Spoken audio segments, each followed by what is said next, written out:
Ano ba ang balita natin, June? Ay, tama-tama kuya. Usapang abogado itong ating magpapakonsulta. Legal po ito kuya. Si Elvin Olorvida ng Congressional Avenue, Quezon City. Elvin, good morning. Ating konsulta mo na. Kuya, good morning, attorney. Good morning, Elvin. Ano ang problema natin? Kuya, ang tanong ko po, kung nakabili kasi ako ng bahay at saka lupa. Ngayon, ano po maging legal rights namin doon? Kasi malapit kami sa Sapa eh. Malapit kay sa? Sapa po, Sapa. Sapa. Yung binili mong bahay at lupa, may titulo? Wala po kuya, rights lang po siya. Rights. Kanino mo binili yung rights? Sa isang tao lang po na nakalipat ako sa relinquishment site. May rights ba siya doon sa binenta niyang lupa? Wala po,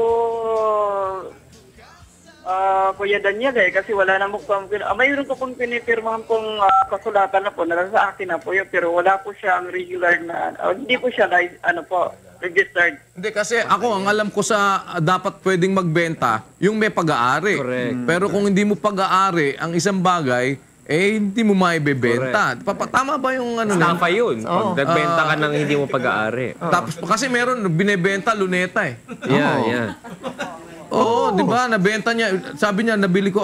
Hinanap niya kung saan niya nabili niya. Luneta pala yung binenta sa kanya. May mga ganun nagbebenta. Pero ito, pwede bang ibenta yun kung Erin? Attorney Rez? Hindi. Kailangan i-establish muna kung pag may-ari nga talaga niya o hindi. Yung lupa. Na ngayon, kung hindi may-establish na pag may-ari niya, wala siyang karapatan na ibenta yung hindi sa kanya. Kagaya na sa may sapa.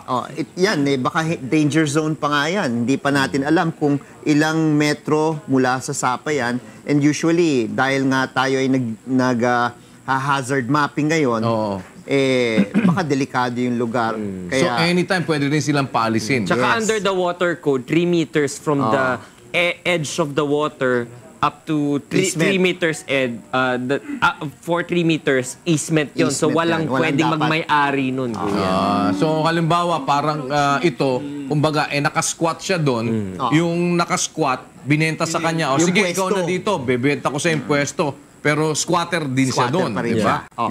So parang lalabas doon. Anytime, pwede rin silang paalisin dahil wala naman sila talagang karapatan na nakuha except yung parang nagbayad ako sa'yo dahil ikaw ang nandyan, pero squatter ka dyan, ako naman ngayon ang papalit sa'yo bilang squatter.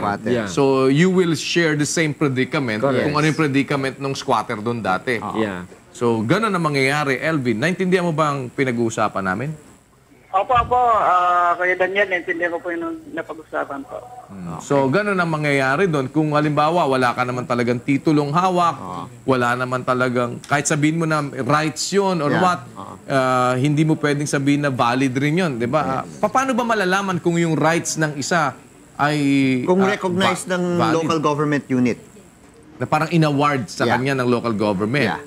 Pero pwede bang ibenta yon yung rights na in-award ng isang local government? Pwede. Okay. So, kanino i-check yun na meron ngang rights na ganon na ibinigay sa LGU.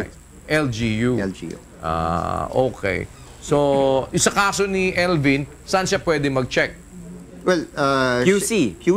Quezon City mismo. Kung yung area na yun. Kasi minsan may mga ari-arian yung mga LGU, kuya. So dun sa ari-arian na yun, hindi niya pa ginagamit kunwari for the meantime. So gagawin niya muna, papatirahan niya muna sa mga informal settlers for the meantime. May condition naman yung rights na kung kailan kailangan na ng LGU, pwede na silang bawiin. So pwede mo i-check daw yon sa Quezon City Government. Saan ba siya sa Quezon City Government? Sa City Hall, sa... Anong tanggapan? Anong opisina? Mahirap pagtanggapan eh. Parang ibang dating eh. Well, ang pwede niyang puntahan muna, assessor's office para malaman kasi they can identify kung saan ang location na yan eh. And then kung malocate na yung eksaktong lugar, makikita ngayon sa listahan kung kasama sa nagbabayad yung... So kung wala, then...